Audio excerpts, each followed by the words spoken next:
Buenos días chicos, bueno mi nombre es Lucía Sibori, soy la profesora que está a cargo de la materia Salud y Adolescencia de cuarto B y cuarto C y junto con la profesora Silvia Carbone que está a cargo del curso de cuarto A, les preparamos esta clase y este PowerPoint explicativo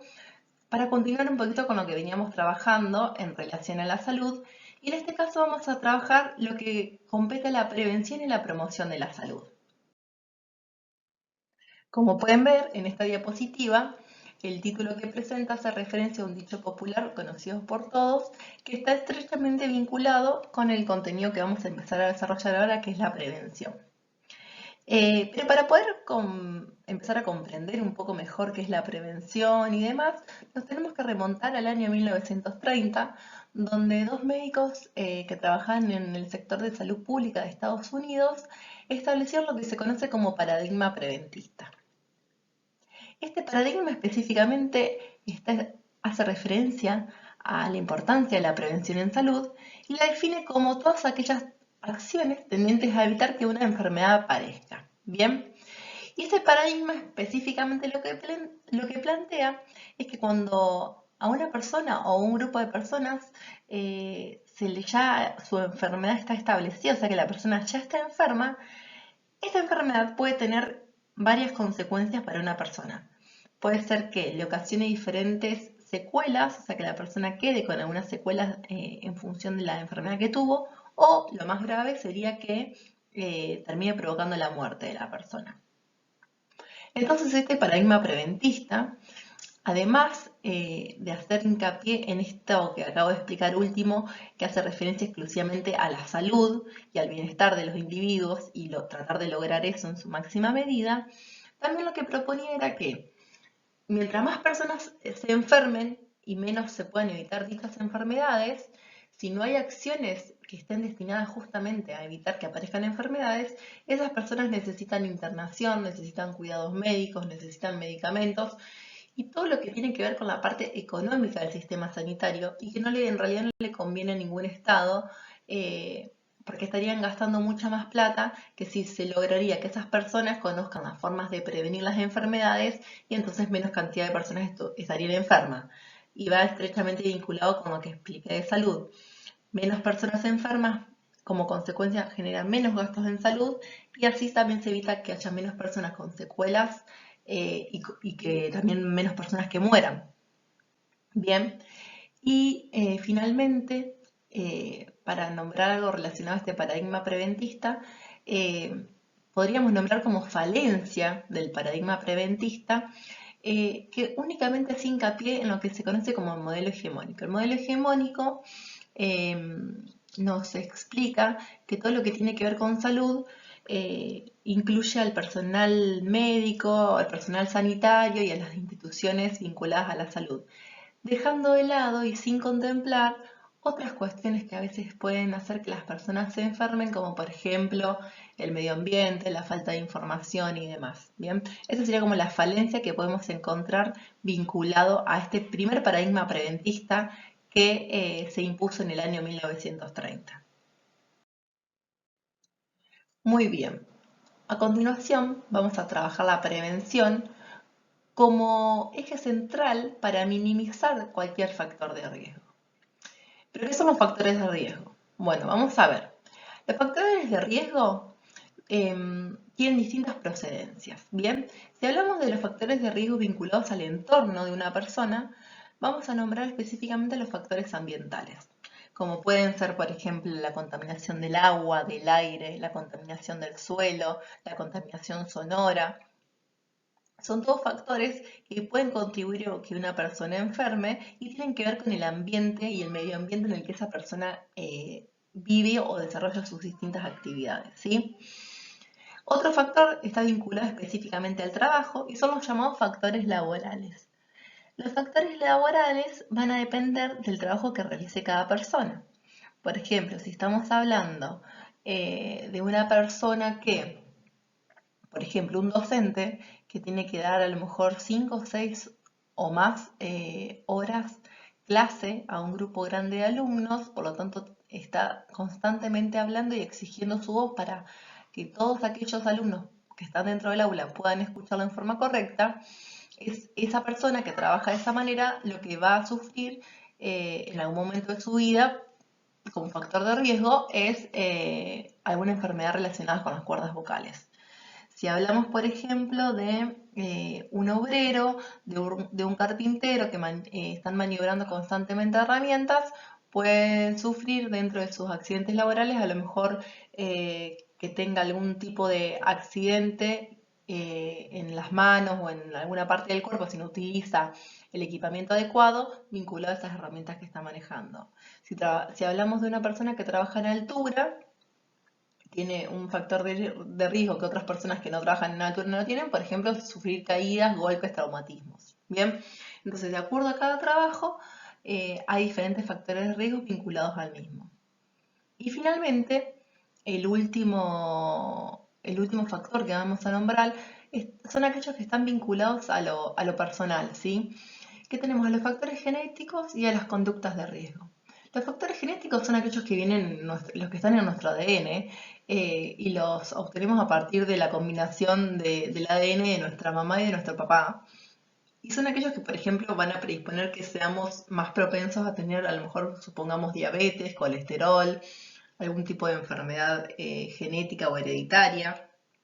Todos estos son factores genéticos, ¿sí? Están en nuestro ADN y va a depender del árbol genealógico de nuestra familia las diferentes enfermedades que hayan tenido y por lo tanto nosotros somos más propensos. No significa que las vamos a tener, porque de acuerdo a cómo nosotros actuemos durante nuestra vida y cómo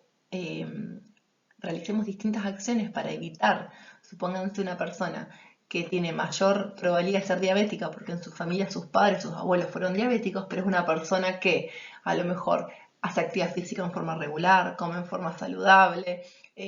descansa la cantidad de horas que tiene que descansar por noche y demás. Por más que en sus genes tenga esa predisposición a padecer diabetes, si con los factores ambientales significa que se cuida en relación a todos esos aspectos que acabo de nombrar, puede contrarrestar esos factores genéticos que lo predisponen a esa enfermedad. No significa que nunca en su vida le va a aparecer, pero tampoco significa que porque hayamos tenido padres diabéticos o abuelos diabéticos vayamos a tener diabetes. Todo va a depender de qué hagamos nosotros para que esa enfermedad aparezca o no aparezca. En el caso de estas enfermedades que dependen mucho de nuestro accionar. Hay enfermedades vinculadas con la genética que son inevitables, como alguna alteración cromosómica y demás, pero todas aquellas que son evitables, nosotros justamente podemos evitarlo a partir de las buenas prácticas de salud. Y dentro de los otros factores personales tenemos a las conductas de riesgo, que hacen referencia específicamente a todas aquellas decisiones que uno elige tomar vinculadas a su vida, ¿sí? Por ejemplo, si yo elijo personalmente fumar, sé que es un factor de riesgo, por ejemplo, para tener cáncer de pulmón o EPOC, que es una enfermedad pulmonar. Si yo elijo consumir alcohol y luego manejar, voy a tener mayor probabilidad de tener un accidente automovilístico, pudiendo dañar mi propia vida y la vida de un tercero. Entonces, tiene que hacer referencia con todo eso, a las conductas que una persona decide tomar, decide llevar a cabo y pueden poner en riesgo tanto su vida como la de otra persona. A continuación, vamos a trabajar ahora los diferentes niveles de prevención en salud vigentes actualmente. Tenemos tres niveles diferentes, la prevención primaria, la secundaria y la terciaria. La prevención primaria se puede considerar que es la base de la prevención, es lo más importante, porque es aquellas medidas que se toman antes de que una persona se enferme. O sea, son todas medidas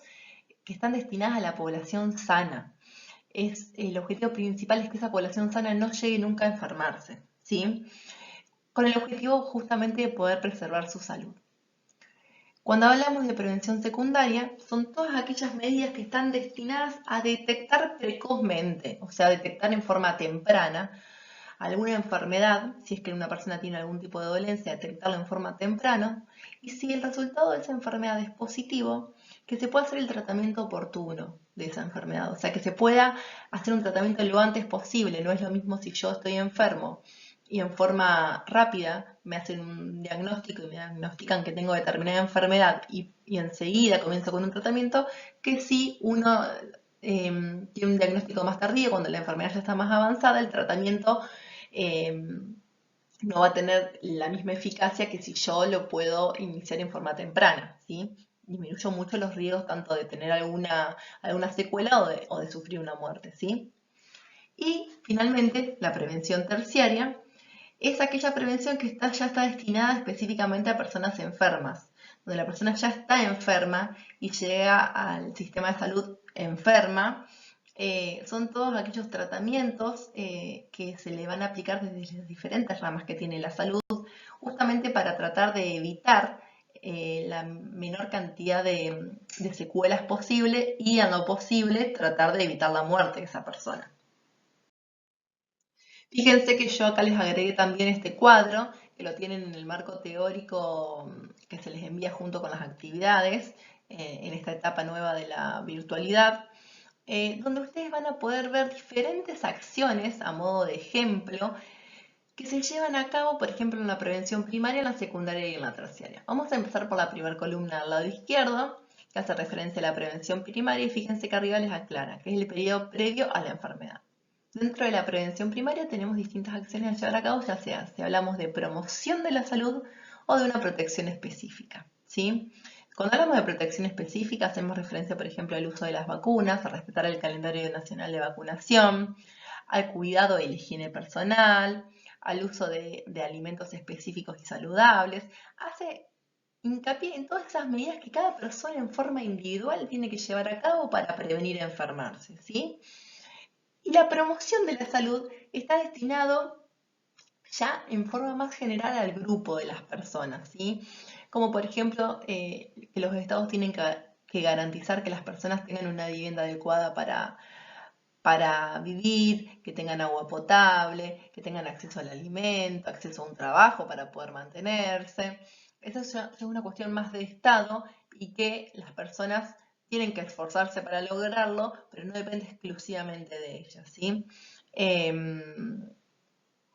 Tener una buena alimentación de acuerdo a cada una de las etapas de la vida, y todo esto también se logra a partir de la educación alimentaria. Los estados tienen que garantizar que las personas tengan la información necesaria y la información adecuada para que sepan cómo, por ejemplo, tienen que alimentarse en forma sana, cuándo tienen que colocarse las vacunas, en qué momento. Después está en cada uno tomar esa responsabilidad y hacerse cargo de su propia vida y su propia salud. Pero como Estado y como sistema sanitario, se debe garantizar que las personas tengan acceso a esa información para que puedan tomar buenas decisiones y adquirir buenos hábitos. Bien. A continuación tenemos la prevención secundaria, que justamente hace referencia a los primeros estadios o a las primeras lesiones de una enfermedad o de, por ejemplo, puede ser también algún traumatismo por un accidente y demás,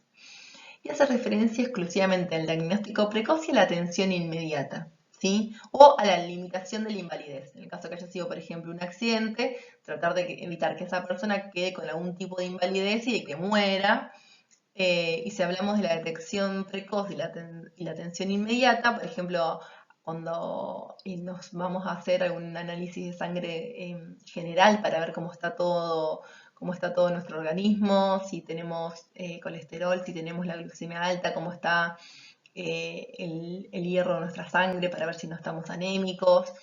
si a lo mejor tenemos que hacernos por algún antecedente específico que tengamos alguna radiografía, alguna ecografía para controlar que todo nuestro organismo se encuentre bien. Bueno, esos son los diagnósticos precoces. También, por ejemplo, si alguien sufre una pequeña dolencia, tiene, supongamos, no sé, está con los intestinos muy inflamados ya hace varios días y demás, en vez de a lo mejor automedicarse o dejarse estar, acudir en forma inmediata al médico correspondiente para que le derive a hacer los estudios necesarios y poder descartar cualquier tipo de enfermedad vinculada a esa dolencia. Y en el caso que la enfermedad se detecta, el médico enseguida va a poder indicarle el tratamiento adecuado para revertir ese estado de enfermedad que tiene la persona. Bien. Y finalmente la prevención terciaria hace referencia al estado avanzado ya de una enfermedad, cuando la enfermedad ya está en un estado avanzado, y lo que tenemos para ver principalmente es también, igual que en la secundaria, limitar la invalidez de esa persona, y en el caso de que sea necesario realizar un tipo de rehabilitación. Supongamos que hay una persona que tuvo un accidente automovilístico, y tuvo múltiples fracturas en una pierna,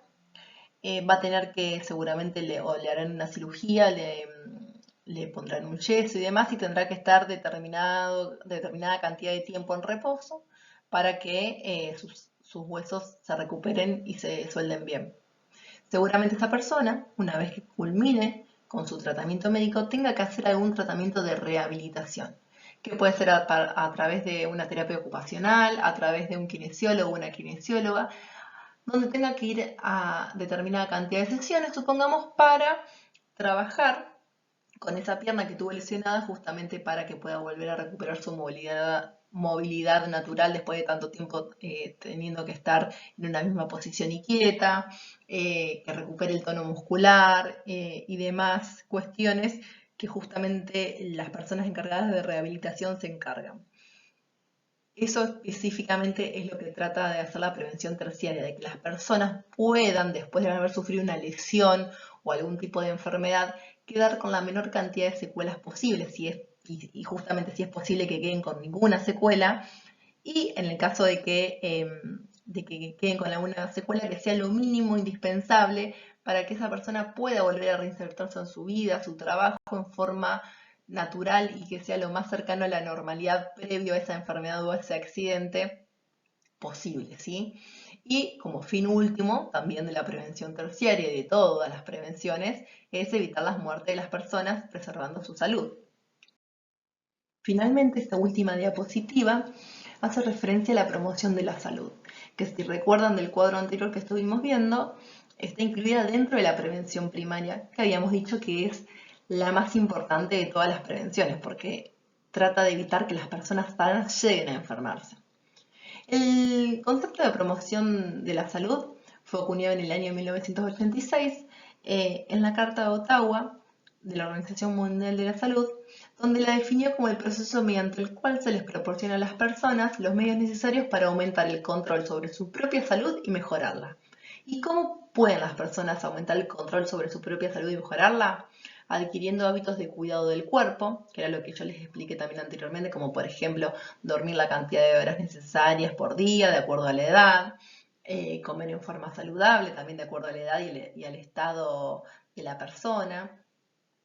realizar actividad física en forma regular, no consumir sustancias psicoactivas. Bueno, hay muchísimos cuidados vinculados al cuerpo y al cuidado del cuerpo que son importantes. Como segundo procedimiento para que las personas puedan adquirir el control sobre su propia salud y mejorarla, también tiene que ver con justamente eliminar los comportamientos de riesgo,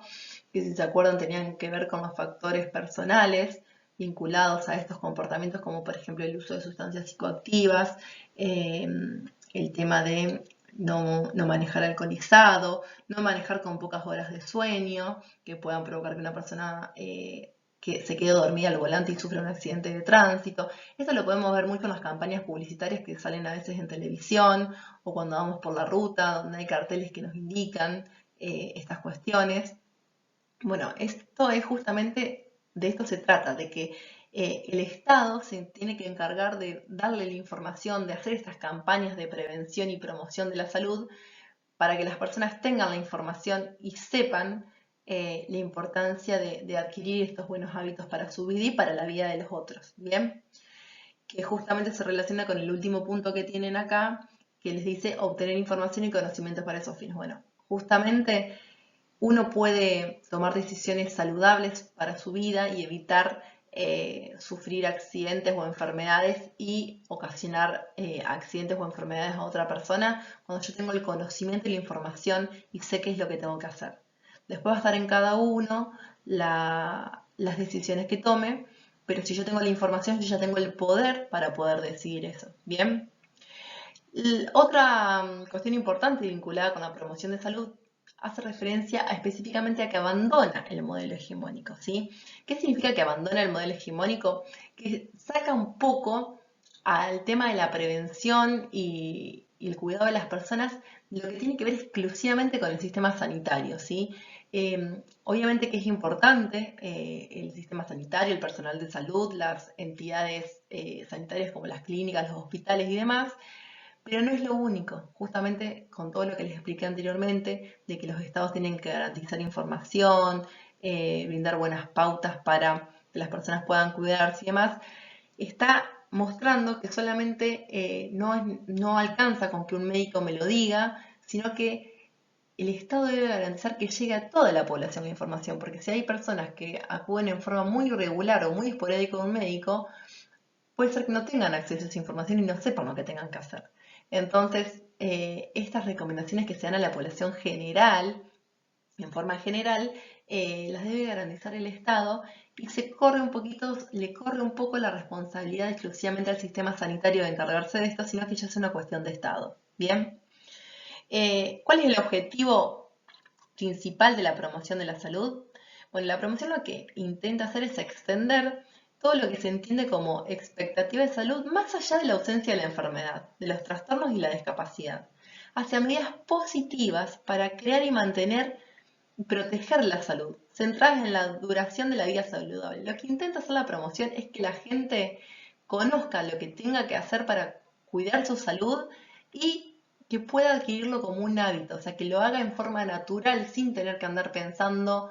cómo tiene que hacerlo y más, sino que pueda adquirirlo su vida, que lo pueda internalizar y que pueda empezar a vivir de esa forma. Supongamos que yo sé que para